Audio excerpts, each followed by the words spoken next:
Hello, welcome back to my Colorado Mountain Gardener. I'm going to show you today how to sanitize if you're going to use the Jiffy Pods.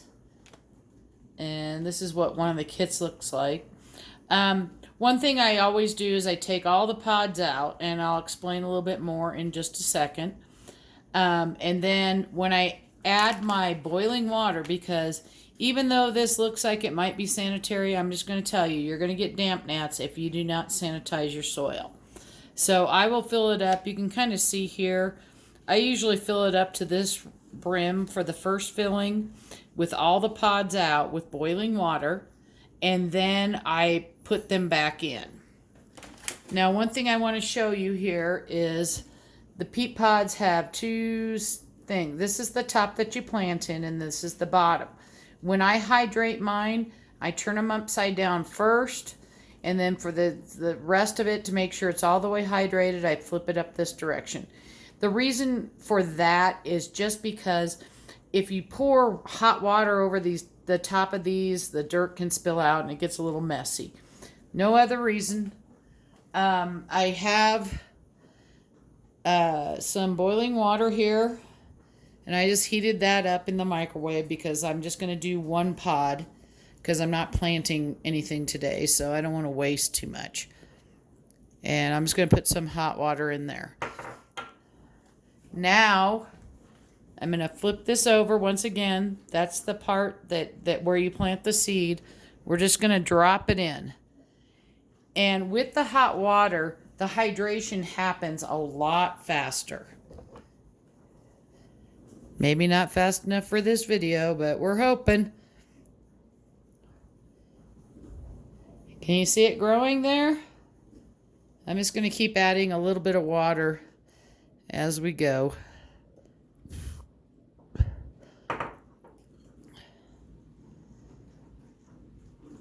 Once it has expanded about, if you've never done it before, you don't know where the halfway mark is, but you can see how it's growing and growing and growing. Then, and just be careful because this is boiling water, so this can be very hot. We're going to flip it over and hydrate the bottom part. Now, when you have a bunch of cells going on, like you would in the kit, again, here's the kit, and this has 16 cells. You're going to be flipping them at different times. But for the most part, this guy is hydrated. Almost, well, maybe, oh, I got a little bit more over here. Hang on a second. Let's add a little bit. Just so that this side. And these are not going to be perfect. And like I said, you can mess with them with your fingers. It's a little bit hot, but let's move the hot water out of here.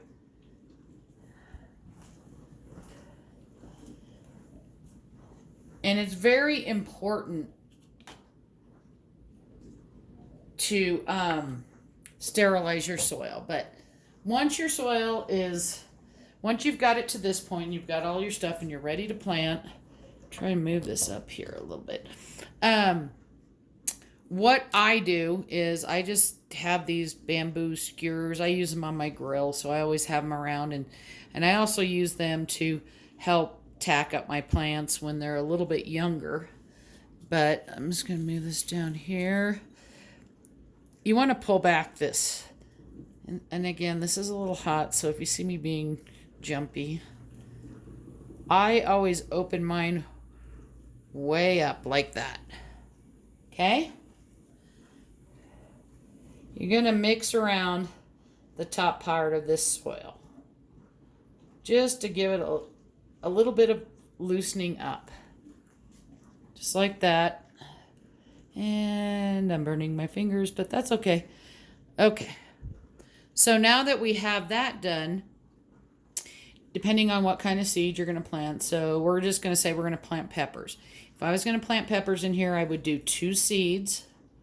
Sorry, the sun's coming in my window. And so what I do, and I still use my little bamboo skewer here, is that I will poke in 2 holes. And then I'm going to drop my seeds. This year, when I plant my peppers, I'm going to be using the cells. So I just kind of wanted, if those who want to grow peppers in these are out there, I just wanted to give you a heads up on that. So, and then you're going to drop your peppers down, your pepper seeds down. I won't be showing this when I do my pepper video because I'm not going to grow in the pods this time for the peppers. And then you're going to cover it back up. And because you loosened it up after you drop your pepper seeds back down, you are just going to lightly move that back over onto the soil. I will tell you that the only time I use boiling water for sterilizing my soil is with these pods. And the reason for that is that if you have let's say a tub and you're going to try and sterilize it, you have to put so much water in there. And I just don't like the soil that's going into cells like this to be that wet, because I'd rather plant my plants and then let them drink up what they want. Not to mention it does, especially if you're making a large amount, it does make quite a mess. You need to have a big spoon or whatever. Got to let it cool. As with any of the soil that you're going to sterilize, you got to let it cool. So my preferred method, this is the boiling water for the pods. But for any of my soils or anything like that, I will use the oven or the microwave. And as we get closer to pepper time, I'll show you that. The other things, one of the viewers wanted to know what is the ratio for making your own seed starting mix. And it is 5 parts of peat moss to 1 part vermiculite. And it doesn't matter what you're using. If in this case, like if I was going to make it, I'm just dumping my water here. This is a 2-cup measure, and I did 5 of those. I would do 5 of these with peat moss and 1 with vermiculite. I looked out online, and it is not cost effective to buy any of the peat mosses or the vermiculite, at least right now, on Amazon. So I don't know if the big box stores have it there, but if they do, get yourself a big bag. Don't leave it outside, especially of the peat moss and the vermiculite. You want to keep that as dry as possible. So put that in your garage. Excuse me. And then it'll be nice and dry so that when you're ready to do it. I don't need those big bags. I'm not starting that many seeds. Yes, I have a bigger garden, but I buy the bagged seed starter because it's just easier for me, and then I don't have to have those big bags around. Another thing I'm just going to tell you right now is, let's say we have a big plant in here and we're ready to up pot it. Do not, even though they say that this outside stuff will compost. Yes, eventually it will compost, but it will not compost in the time that it takes for the growth for 1 year. So most of them, you can see they have these little holes. That's where the seam is. You can rip that pretty easy and pull that off before you're up potting your plant. But if you can't, just use a pair of scissors. If it doesn't come, just snip it, and it rips very well.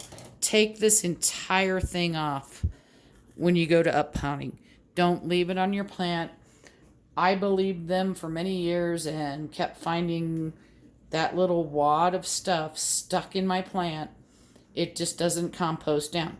Now you can throw this in your composter because it will compost down. So if you throw it in your compost pile, you can throw it away if you don't have a compost pile. But I just wanted to emphasize that. I hope this video helps, and we're getting close. We're getting closer to February every day. Happy gardening.